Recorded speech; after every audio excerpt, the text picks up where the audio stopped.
In this video, you'll see how to collect evidence and manage audit data using AWS Audit Manager. With this service, you can proactively prepare for audits by continuously tracking your AWS usage and creating audit-ready reports. AWS Audit Manager helps you continuously audit your AWS usage to simplify how you assess risk and compliance with regulations and industry standards. To get started, let's navigate to Control Tower and get the account information we'll need to set up Audit Manager. We'll designate the audit account as a delegated administrator for Audit Manager.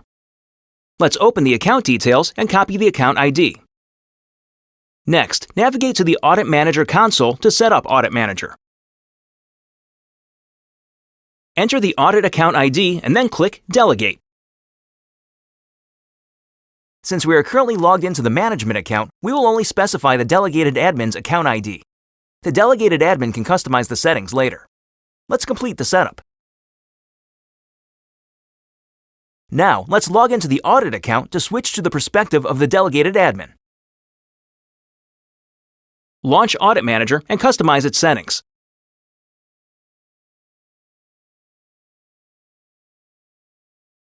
By default, AWS encrypts data in Audit Manager with KMS using a generated key.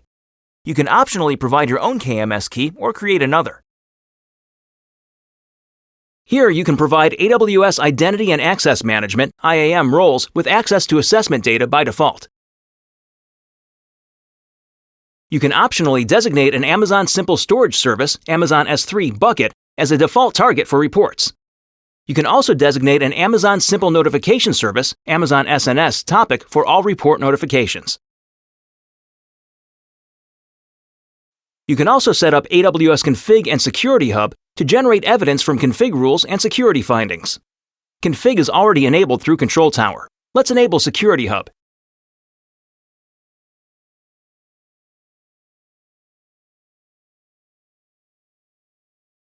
Now let's save the Audit Manager settings and navigate to the Framework Library. A framework serves as a template for assessments, specifying the config rules that must be followed for assessments to pass, as well as other settings, such as how often audit updates are performed. We'll use the AWS Control Tower Guardrails framework as a starting point for our assessment.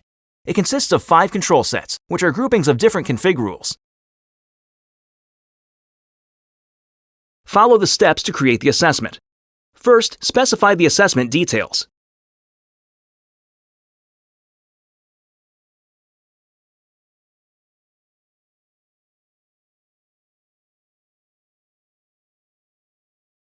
Next, specify which AWS accounts to include in the scope of the assessment.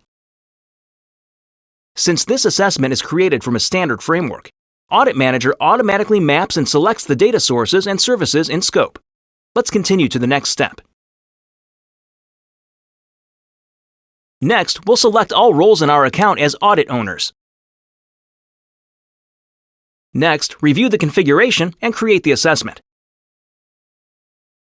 Audit Manager will automatically start collecting evidence, which can take up to 24 hours. Let's skip ahead to when this process is complete. You can see the control sets, as well as their status, delegation, total evidence, and the amount of evidence added to the assessment report. You can expand a control set to see each related control and its status. Let's dive deeper into the first control set. The status of each control is under review. Let's look at the details for the second control. From here, you can update the control's status, upload custom evidence, view the data source, provide comments, and view the change log. The evidence folder has a compliance issue. Let's add the evidence to the assessment report and then take a closer look at the issue.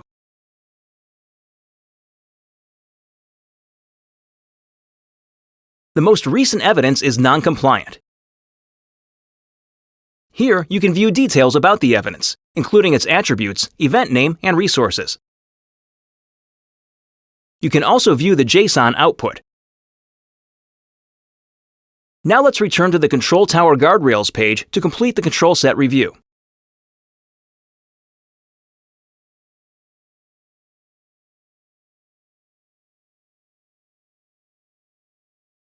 Let's skip ahead to after we've completed this process for all 5 control sets. Now that we've finished reviewing all the control sets in our assessment, we're ready to generate an assessment report.